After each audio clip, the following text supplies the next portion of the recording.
네, 반갑습니다. 이번 시간에는 설날 특집으로 준비한 주제입니다. 이제 2020년 새해가 밝았습니다. 그래서 저도 이렇게 오늘 강원도 동해에 왔는데요.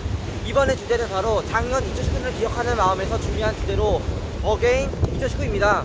지금 지구온난화가 아주 큰 이슈입니다. 그래서 한번 이번 시간에는 지구온난화가 얼마나 많이 진행되는가를 정량적으로 따져보는 시간입니다. 제가 이번에는 ITA라고 하는 프로그램을 써가지고 한반도 우주 두 곳 그리고 서울과 부산에 대한 40년간의 평균을 구해봤고요. 그 평균을 가지고 이제 작년 2019년도에는 기온과 강수량이 평균에 비해 얼마나 더 높았나 적었나를 제대로 따져보겠습니다. 그리고 한번 이번 시간에는 지구온난화가 얼마나 진행되었고, 그리고 작년에는 비가 얼마나 많이 왔는지 적게 되었는지, 혹은 기온이 얼마나 더 높고 낮았는지에 대해서 자세히 알아보겠습니다. 개봉 약주! 네, 그러면은 설날 특집 강의 시작하도록 하겠습니다. 이번에 하는 콘텐츠는 강의가 아니라 작년 2019년도 날씨가 어땠는지를 기억하기 위함으로 만들어진 콘텐츠입니다. 그 전에 제가 먼저 자료를 만들 때 사용한 프로그램이 있는데요. 바로 IDL입니다. 대과학에서는 다양한 언어를 통해 가지고 자료를 만드는데, 이 중에서는 포트란, IDL, 파이썬, 매트랩, 그라즈, 지누플럿, 시어너가 있습니다. 그 중에서 아마 대과학과 다니면은 이 포트란하고 IDL 아니면 파이썬이 배울 텐데요. 그 중에서 저는 여기 두 번째 해당되는 IDL, 즉 포트란의 상위 단계인 프로그램을 사용하였습니다. 그럼 과연 IDL 가지고 뭐 할까요? 우선은 제가 IDL 가지고 하는 것은 바로 이러한 그래프를 그린다거나 혹은 한반도 지도를 그리는 것입니다. 아직은 제가 한반도 지도를 그린 것까지 배웠지만, 나중에는 이 지도를 가지고 여기 있는 데이터를 컨투어, 즉 투영을 해가지고 가시화를 할 것입니다. 그래서 우리 혹은 대의과학과에서는 IDL이라든지 포트란, 파이썬 등등 가지고 다양한 가시화 그림을 그려서 보다 쉽게 연구를 하려고 하고 있습니다. 네, 그러면은 작년도 2019년 어땠을까요? 제가 준비한 자료는 바로 1월달부터 12월까지의 하루 동안의 최고기온과 최저기온을 가져왔고, 그 다음에 그 밑에는 최고기온과 최저기온 자체의 40년 동안의 평균을 갖고 왔습니다. 여기 있는 점선이라는 것이 40년 동안 평균된 각 일별 최고기온과 최저기온이고, 여기 있는 실선은 바로 작년 2019년도에 해당되는 그날의 최저기온과 최저기온입니다. 우선 작년 1월달을 보시면은 상당히 온화했습니다. 특히 1월 17일 같은 경우에는 이때를 기점으로 쭉 평균보다 높은 기온이 발생했는데요. 이거 외에도 다른 때 보시면은 다 평균보다 온화해가지고 작년 1월달은 대체적으로 온화하고 따르던 걸로 알 수가 있습니다. 기온을 보시면 영하 10도로 내려간 날이 거의 없고, 한파를 비롯해서 대부분 다 온난한 날씨를 보였습니다. 그 다음에 2월달입니다. 2월달에도 아까 봤던 1월달의 높은 기온의 동향이 2월달까지 이어졌는데요. 그 다음에 2월 중반에는 반짝으로 한파가 이어졌지만 여전히 기온은 영하 10도보다 조금 높은 수준을 보였습니다. 그래서 그렇게 춥지는 않았고, 이마저도 오래가지 않고 2월 21일부터 계속 온난한 날씨가 쭉 이어졌습니다. 그래서 2월을 전부 다 평균하면은 우선은 작년 2월달에는 평균적으로는 다 비슷했지만 초반과 후반에는 따뜻하고 중반에만 추워서 전체적으로는 평균과 비슷했습니다. 그 다음에 3월달입니다. 3월달에는 좀 많이 심각했는데요. 우선 4월달인 경우에는 우리 격사로는 눈이 왔었지만, 눈이 온 거는 아주 잠깐 해당되는 시기였고, 전반적으로는 굉장히 온난한 날씨를 보였습니다. 3월 초에는 거의 15도 이상 올라갈 정도로 매우 따뜻했고, 그 외에도 3월 중반이나 3월 후반에도 높은 기온을 보였으며, 기온은 영하권으로 거의 내려가지 않았습니다. 다만 이렇게 영하권으로 내려간 이 잠깐 동안에는 상승한기 영향으로 인해서 중간에 서울 지역에 눈이 내렸습니다. 비록 우리는 3월달에는 눈이 온 기억 때문에 별로 추운 것 같다고 생각하겠지만, 막상 그래프를 보시면 3월달 자체는 매우 온난하였습니다. 그 다음에 4월달입니다. 4월달 같은 경우에는 굉장히 기온 변동이 심했는데요. 우선 보시면 평년과는 상당히 비슷했지만 그 평년 안에서 굉장한 기온 차이를 보였습니다. 특히 4월 후반 같은 경우에는 기온이 25도 이상 올라가서 30도까지 근접했지만 바로 거의 5도 이하로 떨어져서 굉장히 추운 날씨를 보였습니다. 이렇듯 4월달 같은 경우에는 4월 말에 상승한기가 지나가면서 굉장히 기온 변동이 심했습니다. 그렇지만 그 외에는 다른 때는 거의 다 기온 평균이랑 상당히 비슷한 추이를 보여서 4월달에는 딱히 큰 특징은 없었습니다. 그 다음에 5월달입니다. 5월달에는 굉장히 뜨거웠는데요. 보시면은 원래 폭염이라는 것이 33도 이상 올라가야 폭염이라 하는데, 서울 같은 경우에는 작년 5월 24일날 폭염특보가 처음으로 발령되었습니다. 폭염주의보뿐만 아니라 다른 때 보시면은 대부분 다 평년값 이상으로 굉장히 높은 값을 보였고, 최저기온 역시 평년값 이상으로 상당히 온난한 날씨를 보였습니다. 특히 5월 중순 같은 경우에는 평년을 거의 한 10도 정도로 웃돌 정도로 굉장히 뜨거웠는데, 그때 우리는 뭐 한반도에 봄철이 찾았다라는 기사를 많이 접했습니다. 그 다음에는 6월달입니다. 5월달에는 기온이 굉장히 높았는데요. 다행인지 몰라도 6월달에는 뭐 기온을 보시면은 상당히 평년과 비슷하고 그렇게 덥지는 않았습니다. 30도 이상 올라간 날씨가 뭐 6월 후반에 며칠밖에 안 될 정도로 상당히 뭐 서늘한다거나 아니면 뭐 평년과 비슷한 추위를 보였습니다. 그러나 원래 보시면은 여기 6월달 기준으로 약간 내려가는데요. 이것이 바로 설의 장마 시작이라고 보면 됩니다. 그러나 작년에는 장마 전선이 6월달에 올라오지 않아서 원래 좀 내려가야 할 6월 말에 서울 기온이 더 높이 올라가서 평년을 크게 웃돌았습니다. 이 말은 작년에 장마가 상당히 늦게 와서 6월달에는 되려 기온이 더 늦게 올라간 걸 볼 수가 있습니다. 그 다음에는 7월달입니다. 7월달 같은 경우에는 뭐 상당히 뭐 서늘했다고 볼 수는 있지만 여전히 평균보다는 매우 높았습니다. 우리는 기사에서 뭐 작년에는 굉장히 서늘했다고 알고 있는데 그것은 그냥 우리의 체감상이고 실제로 그래프를 보시면은 그게 그닥 서늘하지 않았습니다. 그 이유는 바로 2018년에는 서울의 기온이 너무 높아가지고 거의 한 열대야는 매일 일어나고 뭐 35도 이상 올라간 날씨가 너무 잦아가지고 이때보다는 덜 덥기 때문에 우리는 그냥 뭐 서늘했다고 느껴지는 것이지 실제로는 서울의 기온은 여전히 평균보다 높았습니다. 그런 다행히도 폭염일수는 뭐 총 5일로 35도 이상 올라간 거는 4일 그리고 33에서 35도 사이는 1일로 재작년에 비하면은 굉장히 양호한 수치를 보였습니다. 그러나 서울 같은 경우에는 장마 전선이 굉장히 늦게 올라오고 그리고 뭐 장마가 사라졌다 싶을 정도로 비가 거의 오지 않아가지고 뭐 여름 가뭄이 문제였지 폭염 자체는 문제가 되지 않았습니다. 그 다음에 8월달입니다.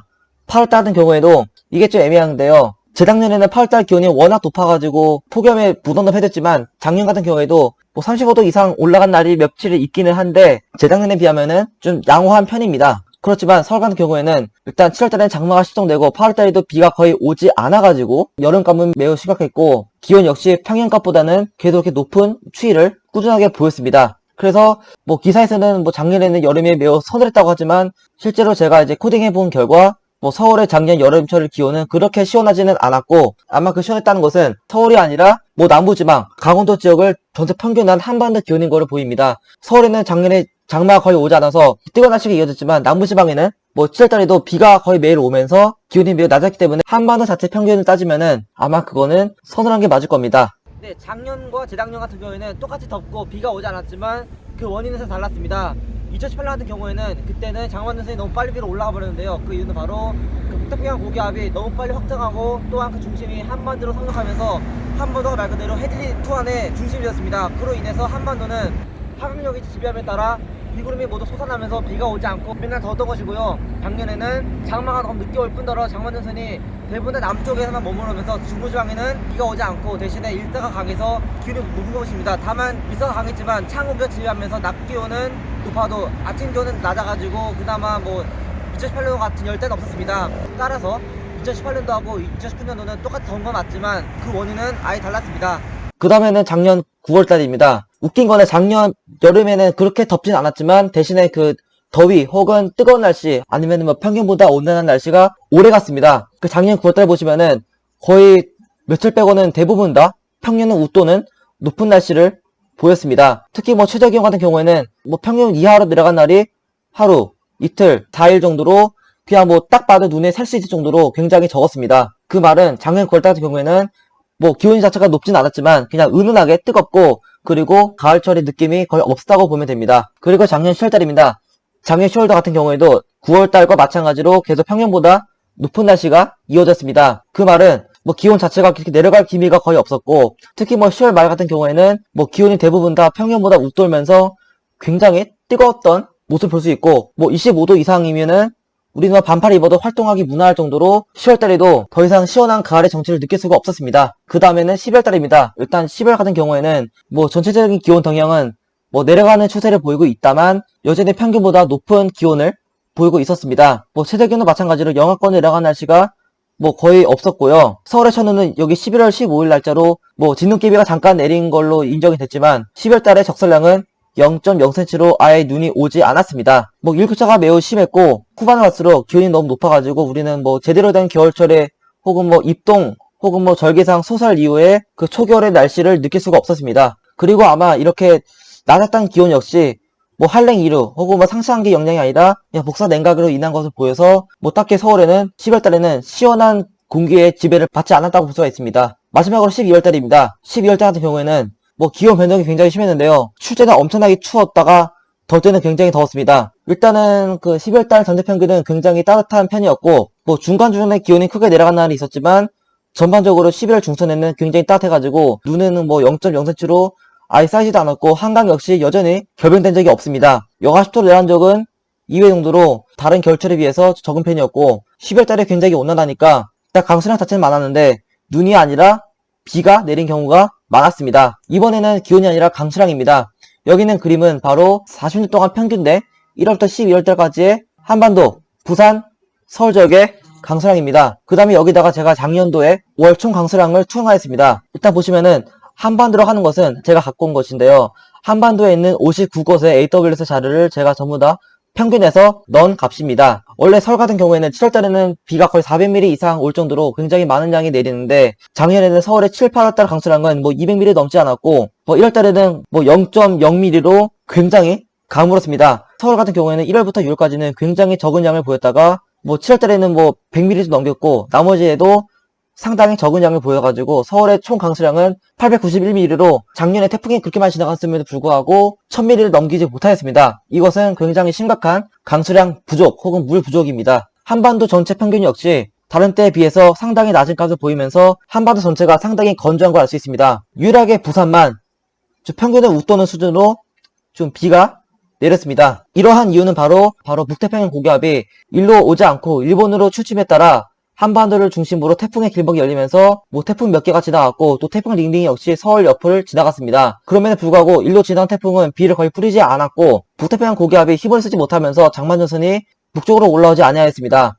이에 따라 장마전선이 주로 남부지방에만 집중되면서 뭐 부산, 남해, 뭐 제주도 일대에서는 많은 비가 내렸지만 뭐 서울, 경기, 강원도, 충청북도 일대에서는 장마전선이 거의 오지 않으면서 비가 거의 오지 않았습니다. 그러나 막판에 나중에 가서 장마전선이 북상하면서 서울에는 늦더위가 이어진 것입니다. 타이밍이 매우 좋지 않았습니다. 그 다음에 겨울철인데요. 겨울철 같은 경우에는 우선은 이곳의 수온이 매우 높았습니다. 현재 제주도 앞바다 수온도 매우 높은 상태인데요. 그래서 이러한 높은 수온에 의해서 따뜻한 공기가 지배함에 따라 북쪽에서 찬기가 내려오지 못하였습니다.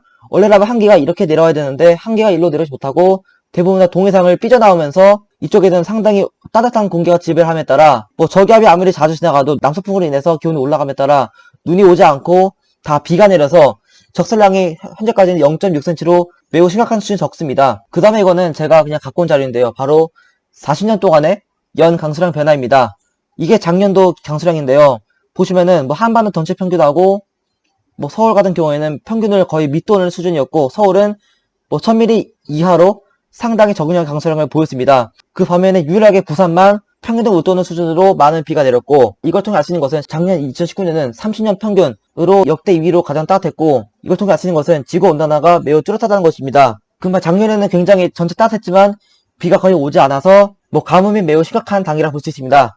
그나마 지금 1월달에 비가 많이 와서 다행이지 만약에 지금 1월달에도 비가 거의 오지 않았다면은 우리는 심각한 물 부족에 직면했을 겁니다. 이상으로 2019년도에 대한 총평이었습니다. 감사합니다. 네, 지금까지 우리는 작년 2019년도 한 해를 되돌아보았습니다. 우리는 그동안 지구 온난화로 가면은 그냥 책에서만 봤던 거 아니면은 뭐 뉴스 기사에서 뭐 불안감 조정하는 걸 알았는데요. 이렇게 제가 실제로 데이터를 그리다 보니까 지구 온난화가 굉장히 뚜렷하다는 걸 알 수 있었고 작년 2019년도가 역대 2위로 더웠다는 것이 제가 이렇게 그리고 나니까 아 지구 온난화가 매우 심각하구나를 알 수 있었습니다. 부디 올해 한 해는 정상적이길 바라며 이상으로 2019년도에 대한 브리핑이었습니다.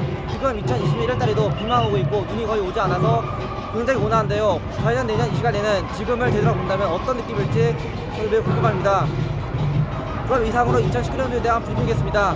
구독과 좋아요 눌러주시면 감사하겠습니다. 감사합니다. 새해 복 많이 받으십시오.